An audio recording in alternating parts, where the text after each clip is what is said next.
નમસ્કાર. દેવી ભાગવતના ચોથા સ્કંદના 25મા અધ્યાયમાં આપનું સ્વાગત છે. આજે આપણે એક એવી સફરે નીકળવાના છીએ જ્યાં તર્ક અને શ્રદ્ધાનો સંગમ થાય છે. આ અધ્યાય એ દેવી ભાગવતના ચોથા સ્કંદનો અંતિમ અધ્યાય છે અને આજે આપણે જાણવું છે કે કેમ સાક્ષાત પરમાત્મા પણ જ્યારે મનુષ્ય દેહ ધારણ કરે છે ત્યારે તેઓને પણ વિરહ, વેદના અને અજ્ઞાનતાના વાદળો ઘેરી લે છે. અને આપણે જન્મેજયના એ પણ પ્રશ્નો સાંભળવા છે કે શું આ પરમાત્માની નબળાઈ છે કે માયાનો અટલ પ્રભાવ. પણ આ છેલ્લા જે અધ્યાય છે ચોથા સ્કંદનો, એની અંદર આપણે ડૂબકી લગાવીએ એ પહેલા યાદ કરી લઈએ કે ગયા અધ્યાયમાં આપણે શું સાંભળ્યું. 24મા અધ્યાયમાં આપણે સાંભળ્યું કે ભગવાન શ્રી કૃષ્ણએ મથુરાનો ત્યાગ કરીને સમુદ્રની વચ્ચે દિવ્ય અને ઝળહળતી એવી દ્વારિકા નગરી વસાવી છે અને દ્વારિકા નગરીની સ્થાપના કરી છે. બધા યાદવો એમની સાથે આવ્યા છે, પણ આની સાથે આપણે રૂકમિણી હરણ અને ભગવાનના વિવાહની રોમાંચક કથા પણ સાંભળી છે. પરંતુ સુખની એ પરાકાષ્ઠા છે અને એની વચ્ચે એક ભયાનક અને કરુણ વળાંક આવ્યો છે. રૂકમણીનો પ્રથમ પુત્ર પ્રદ્યુમ્ન જન્મના 6ઠ્ઠા દિવસે જ માયાવી શંબરાસુરે એનું અપહરણ કર્યું છે. જે કૃષ્ણને આપણે આખા જગતમાં પાલનહાર કહીએ છીએ, તે એક પિતા તરીકે ધ્રુસકે ને ધ્રુસકે રડવા લાગ્યા છે. અને તેમનો શોક એટલો અગાધ હતો કે તેમણે આદ્ય શક્તિ જગદંબાની શરણાગતિ અને સ્વીકૃતિ એની કરી અને એની સ્તુતિ કરી છે. ભગવાને એટલી સુંદર સ્તુતિ કરી છે દેવીની, અને દેવીએ પ્રગટ થઈને આશ્વાસન આપ્યું કે તમારો પુત્ર સુરક્ષિત છે અને 16 વર્ષ પછી શત્રુનો વધ કરીને પાછો આવશે. એની ગયા અધ્યાય આપણને શીખ આપી કે વિપત્તિના સમયે સાક્ષાત પરમાત્મા પણ આ શક્તિની જ આરાધના કરે છે. આજનો અધ્યાય એ દેવીની સર્વોપરિતાને ફરીવાર પ્રદર્શિત કરે છે. માયાના અટલ ચક્રને પ્રદર્શિત કરે છે. અને અધ્યાય ફરીવાર ચાલુ થાય છે જે આપણે છેલ્લા કેટલાક અધ્યાયમાંથી સાંભળી રહ્યા છીએ, જન્મેજયની તાર્કિક શંકાથી.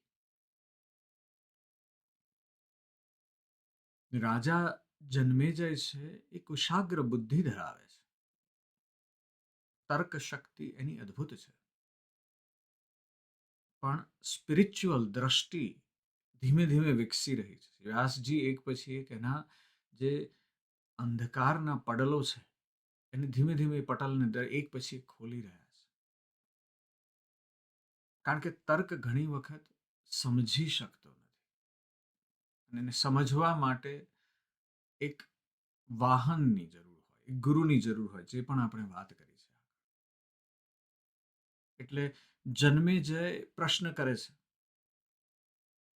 કે જે આપણા સૌના મનમાં ઉઠે છે.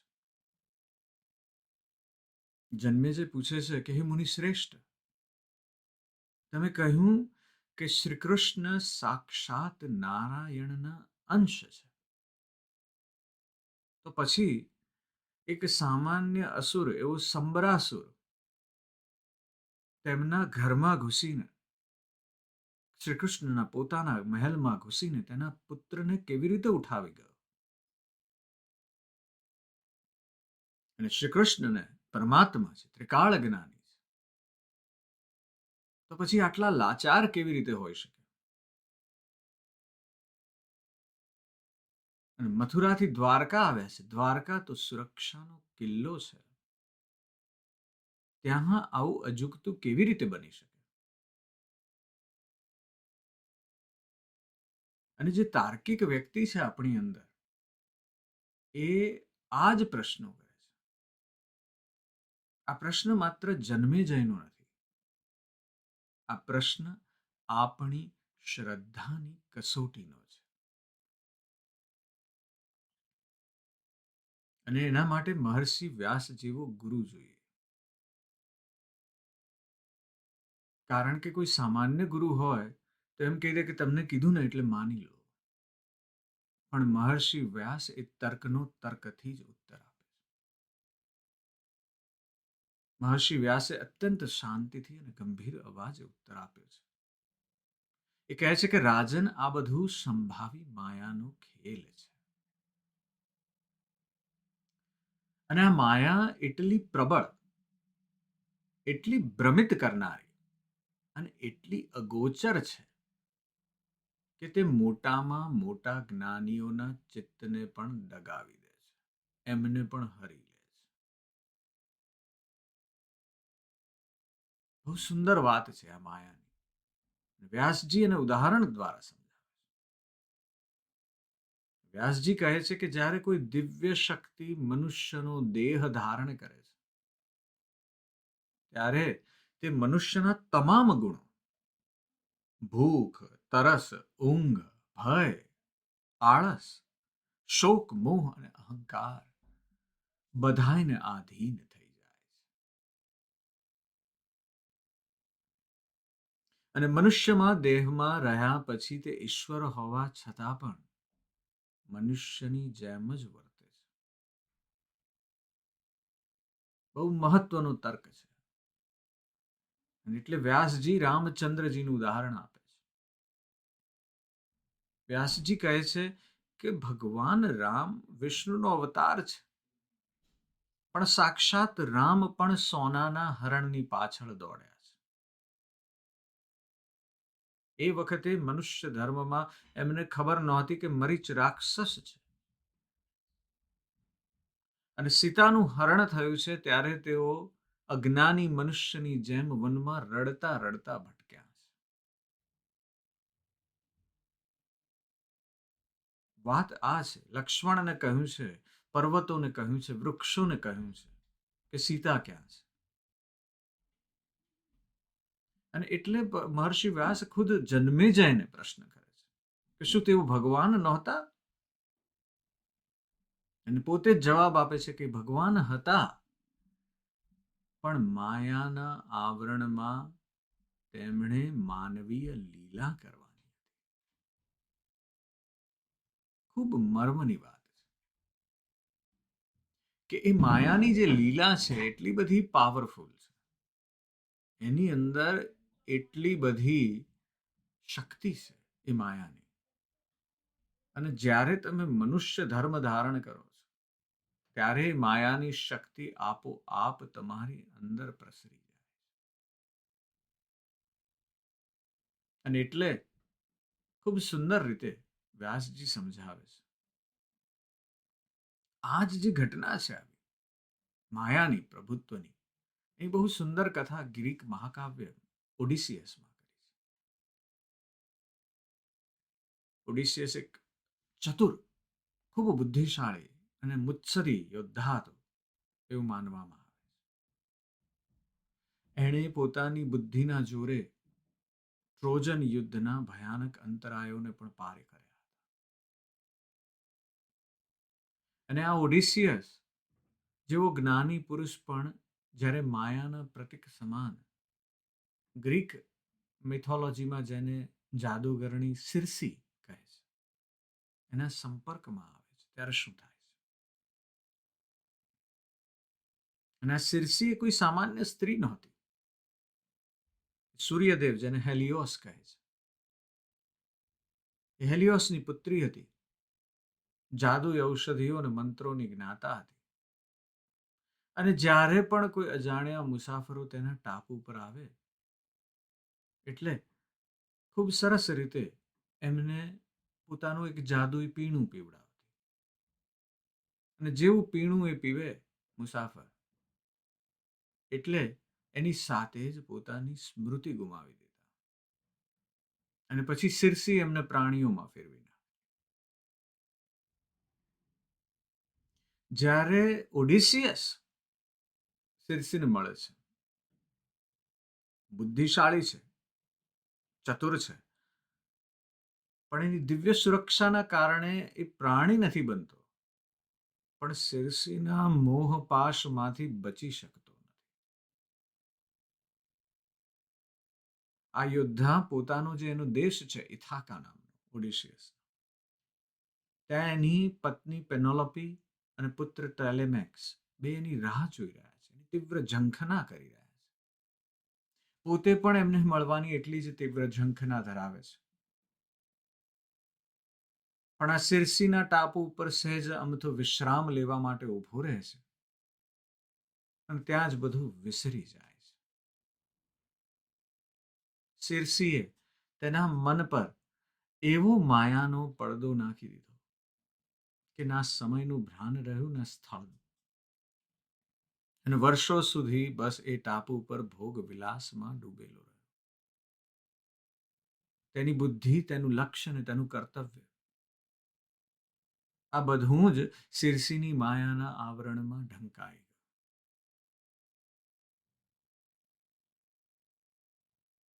અને આ કથા આપણને સમજાવે છે કે માયા શું છે.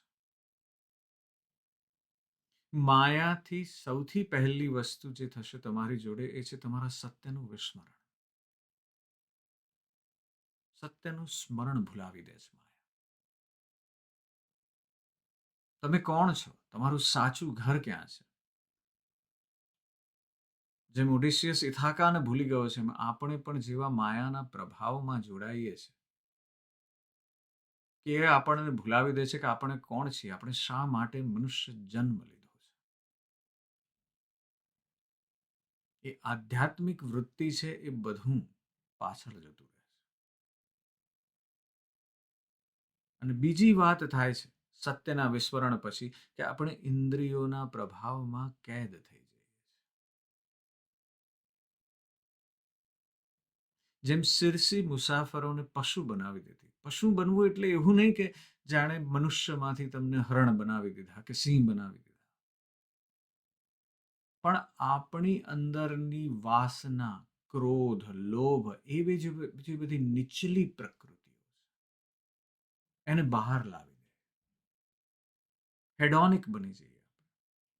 માત્ર એક જ વસ્તુ પ્રલોભનો તરફ આપણો વિચાર શક્તિ બનતી. આપણે માનસિક પશુ બની જઈએ છીએ. અને આ માયાનો બીજો પ્રભાવ છે. એટલે પહેલા આપણે સત્યને વિસ્મરણ કરી જઈએ છીએ. બીજું આપણે ઇન્દ્રિયના કેદી બની જઈએ છીએ.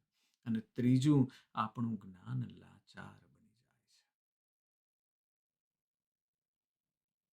આ જ્ઞાનની લાચારી એવી છે કે જો ઓડિશિયસ જેવો જ્ઞાની પણ હારી જતો હોય તો આપણે એ સમજવાનું છે કે જ્યારે શ્રી કૃષ્ણ અને શ્રી રામ જ્યારે મનુષ્ય દેહ ધારણ કરે છે ત્યારે તેઓ પણ આ સંભાવી માયાના ખેલને માન આપવા માટે અજ્ઞાની જેવો અભિનય કરે છે.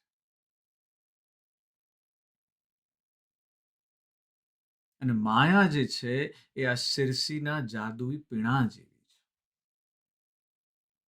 અને જે પીધું આપણે કે એના પછી આપણે આપણા દિવ્ય સ્વરૂપને ભૂલીને આ સંસારનો જે બધો વિલાસ છે, મારું ઘર, મારી ગાડી, મારી દુનિયા અને એ સંસારના વિલાસને જ સત્ય માનવા લાગીએ છીએ.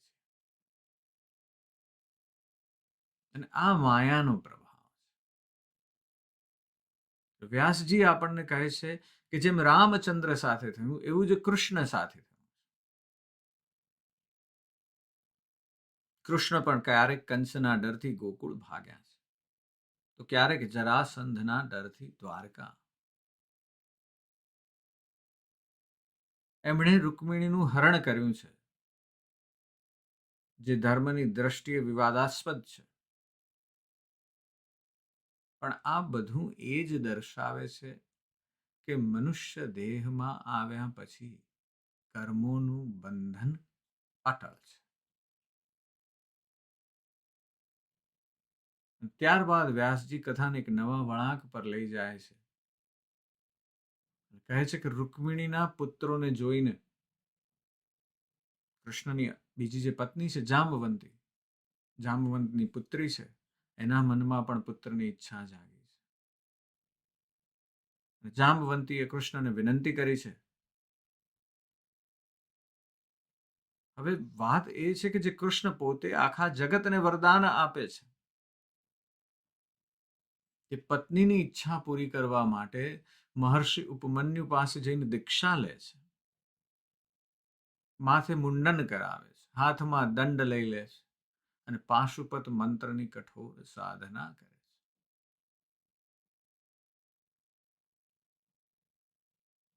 એટલે કૃષ્ણ પણ મનુષ્યની જેમ પુત્ર પ્રાપ્તિ માટે પોતાને જે કરવું પડે ને એ બધું કરવા છૂટવા તૈયાર છે.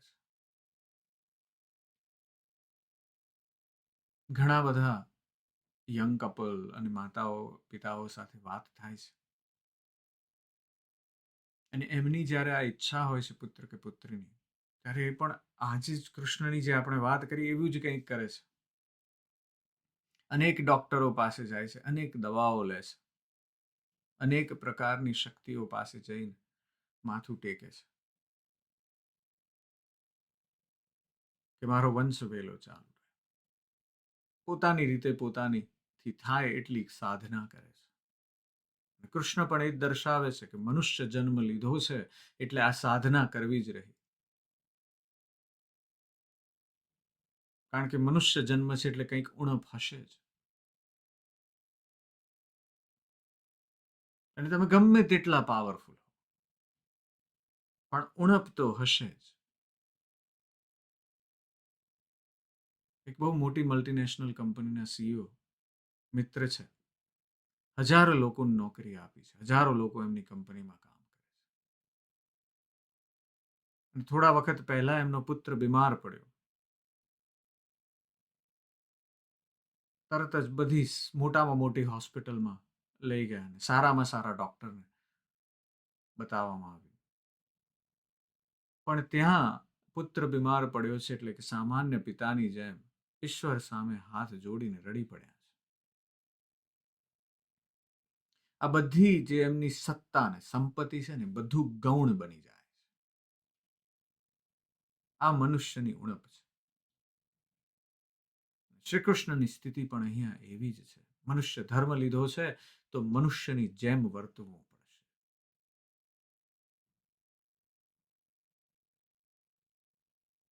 શ્રી કૃષ્ણએ 6 મહિના સુધી તપ કર્યું છે. પહેલા મહિને ખાલી ફળ ખાધા છે, બીજા મહિને ખાલી પાણી પીધું છે, ત્રીજા મહિને માત્ર હવા, અને છઠ્ઠા મહિને તો અંગૂઠા પર ઉભા રહીને શિવજીનું ધ્યાન કર્યું છે. અને 6 મહિના પછી ભગવાન રુદ્ર પ્રસન્ન થયા. શિવજીએ દર્શન આપ્યા છે અને કૃષ્ણ તેમની સ્તુતિ સ્વીકાર કરે છે. અને શિવજી કૃષ્ણની સ્તુતિ સાંભળીને વરદાન આપે છે કે તમને તો 16,100 પત્નીઓ થવાની છે અને દરેકને 10-10 પુત્ર થશે. કૃષ્ણ ખૂબ આનંદિત થયા છે. પણ આ તો પેલું યિંગ સાથે યાંગ જોડાયેલું છે એવી પરિસ્થિતિ છે. અને શિવજીએ જ્યારે આ વાત કરી છે ત્યારે મા પાર્વતીએ એક અત્યંત કઠોર સત્ય સંભળાવ્યું છે. મા પાર્વતી કહે છે કે હે કૃષ્ણ, તમે ગૃહસ્થ જીવનના આદર્શ બનશો જરૂર, પણ યાદ રાખજો કે 100 વર્ષ પછી બ્રાહ્મણ અને ગાંધારીના શ્રાપથી તમારા આખા યદુકુળનો નાશ થશે. તમારા પુત્રો મદિરા પાન કરીને અંદરો અંદર લડી મરશે. અને તમારા દેહ ત્યાગ પછી તમારી પત્નીઓનું લૂંટારાઓ દ્વારા અપહરણ થશે. આ કેવું ભયાનક સત્ય છે કે શ્રી કૃષ્ણ જેણે આ પુત્રો માટે તપ કર્યું છે તેમના જ વિનાશની વાત પણ સાંભળવી પડે છે. વ્યાસજી કહે છે કે શ્રી કૃષ્ણ મનુષ્ય ધર્મની મર્યાદા સમજે છે કે જે અનિવાર્ય છે તેનો કોઈ ઈલાજ નથી, જે આવ્યું છે એ જવાનું જ છે.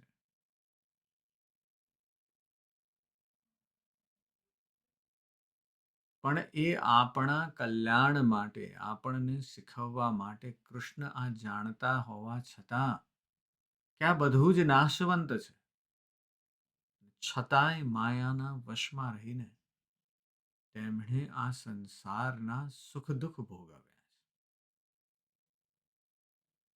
ખૂબ અદ્ભુત વાત છે, મર્મની વાત છે. કારણ કે જન્મેજયનો જે તાર્કિક પ્રશ્ન છે એ જ આ અધ્યાયનો સાર છે. આપણી અંદર પણ તર્કના આવા વમળ ઉઠે છે કે આ બ્રહ્માંડમાં બ્રહ્મા, વિષ્ણુ કે મહેશ કોઈ પણ જ્યારે મનુષ્ય ધર્મમાં, મનુષ્ય અવતારમાં પ્રવેશે છે ત્યારે એ બધાય માયાના પ્રભાવથી મુક્ત નથી. અને આ જે છે એ માં જગદંબાની શક્તિ છે, જે આખા જગતને કઠપુતળીની જેમ નચાવે છે. અને જો સાક્ષાત કૃષ્ણ અને રામને પણ મનુષ્ય દેહમાં દુઃખ, વિરહ અને અજ્ઞાનતાનો સામનો કરવો પડતો હોય તો આપણે તો પામર મનુષ્યો છીએ. આપણી મુસીબતો કે આપણા દુઃખો જે છે એ વાસ્તવમાં માયાનો એક અંશ છે. અને આ માયાથી બચવાનો ઉપાય શું છે? શરણાગતિ. જેમ દરિયામાં ભીના થયા વગર ના રહી શકાય, પણ જો હોડી મજબૂત હોય ને તો દરિયો પણ પાર કરી શકાય. અને આ હોડી એટલે જ જગદંબાની ભક્તિ.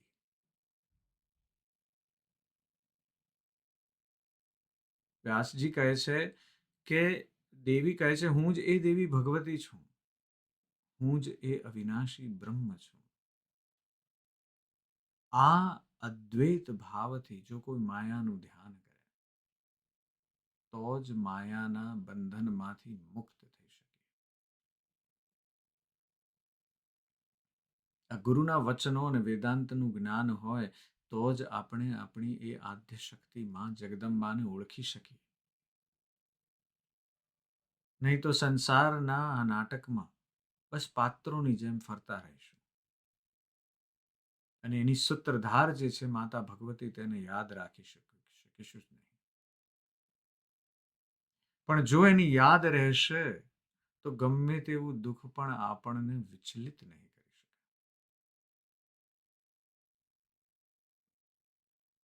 કારણ કે જો એ માતા યાદ રહેશે આપણને તો આપણને ફરીવાર જેમ સિરસી અને ઓડિસિયસની વાર્તા કરી હતી એમ સત્યનું વિસ્મરણ નહીં થાય, સત્યનું સ્મરણ રહેશે.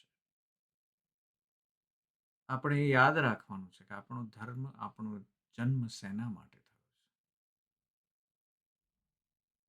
આપણે ઇન્દ્રિયોના કેદી નહીં બની જઈએ. વાસના, ક્રોધ અને લોભ એ આપણને વશમાં ન કરી શકે. અને આપણે લાચાર નહીં બની જઈએ. અને એ જ આપણને આ કૃષ્ણ જન્મ અને રામ જન્મ જેને આપણે આખા અધ્યાયમાં વાત કરી છે, આખા સ્કંધમાં વાત કરી છે, એ આપણને યાદ રખાવે છે.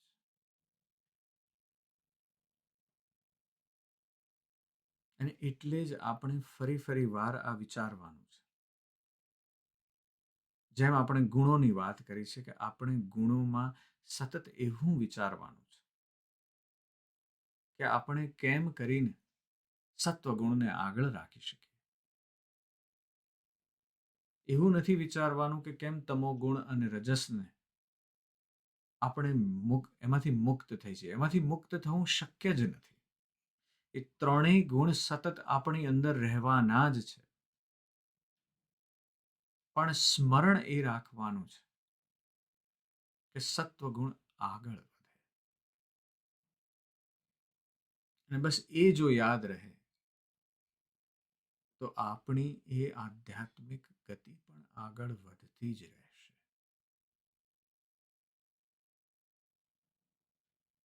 આવતા અધ્યાયમાં આપણે 5મા સ્કંધની વાત કરવી છે. અને જ્યાં આપણે મહિષાસુર મર્દિની દેવીની વાત કરવી છે.